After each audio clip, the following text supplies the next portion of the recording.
Chez beaucoup de constructeurs, c'était dites-nous ce que vous voulez faire, on va vous le faire. C'est pas notre métier, on connaît pas ce métier-là, donc on savait pas trop ce qu'il fallait faire.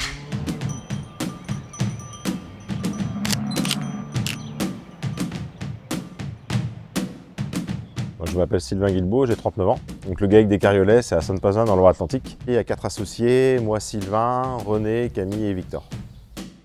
Eh bien, Germain Lériot, je suis aujourd'hui responsable commercial pour le compte de Nasqueo, l'une des filiales du groupe Keon. Je suis Claire Sassia, je suis la responsable de la communication et du marketing pour le groupe Keon. Sur le GAEC, on a 2 gros pôles, la production animale et la production végétale. Et en surface, on a 340 hectares sur une production principalement extensive avec beaucoup d'herbes pâturées. Donc on a 200 vaches laitières. Et puis après à côté, il y a pour la ferme pédagogique des moutons, des chèvres, des poules, des lapins. Et on a 2 chiens de border collie, des chiens de troupeau qui s'appellent Honey et Sissi. Donc Nasqueo, c'est le constructeur historique du groupe Keon. C'est un groupe français qui a été donc initié par la marque Nasqueo en 2005. Nous travaillons autour de 3 grandes valeurs. C'est-à-dire l'objectif, c'est d'être agile, c'est d'être à l'écoute et c'est d'être exigeant.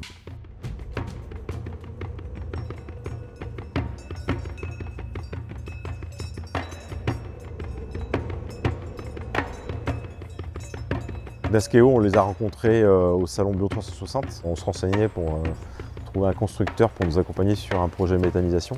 La particularité de cette rencontre, c'est que les porteurs de projets étaient sur le salon, mais n'avaient pas spécialement prévu de nous voir, étaient même chez le concurrent, avant de finalement ressortir et de passer devant chez nous. On a vu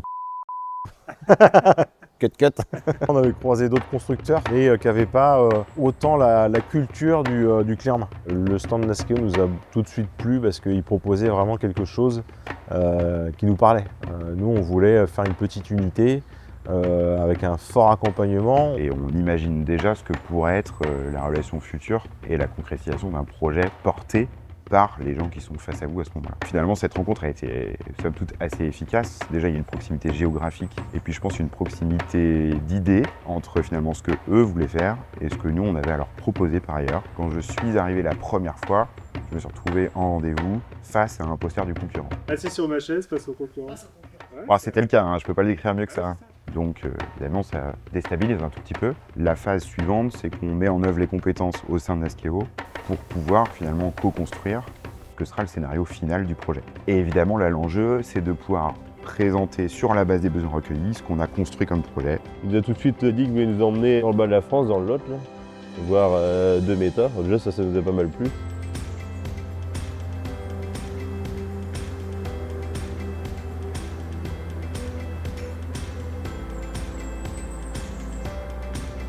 Ça a un peu créé des liens, quoi, puis on s'est tout de suite bien entendu, quoi.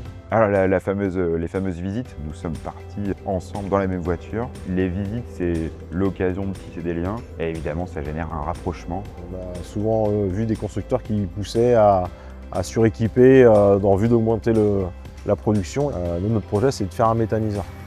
C'est pas de faire un méthaniseur qui peut être le double dans 2-3 ans. Donc ils ont su respecter ça et aujourd'hui on a quelque chose de cohérent, quoi.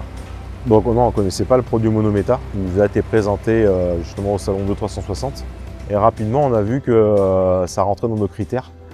Petite méta, à la ferme, simple, efficace, qui fonctionne, qui a des garanties, qui a des références. Au début on était sur un gros projet collectif qui a vu beaucoup d'opposition. Certaines personnes s'étaient dit on n'est pas contre la méta, mais on ne veut pas des grosses méta collectives. Et c'est vrai que quand on a discuté avec les voisins, on a dit voilà, on fait une petite méta individuelle, rien que pour nous, voilà, avec nos produits, qui rentrent en cohérence dans notre système.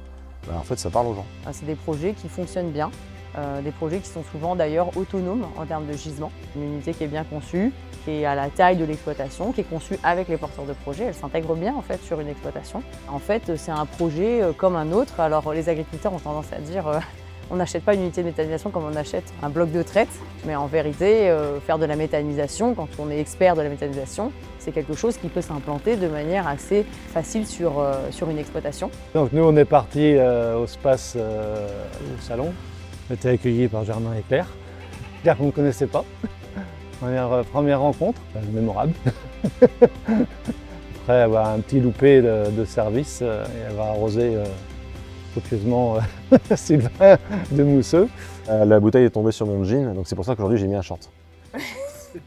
Mais donc après, on a relu la proposition, on a été plus sérieux après quand même. C'est quand même des agriculteurs qui ont des métiers qui sont au quotidien challengés par leur propre filière. Et c'est vrai que ça rend très fier d'accompagner ce type de projet. On les a emmenés de finalement la première rencontre à nous faire confiance pour la suite des opérations. Et la suite des opérations nous emmène sur plusieurs années. On a hâte de démarrer la phase développement de projet, de coucher vraiment le projet sur des papiers et de rencontrer les gens de chez Nasqueo qui sont à l'opérationnel. Que ça prenne une version concrète de ce qu'on a dans notre tête.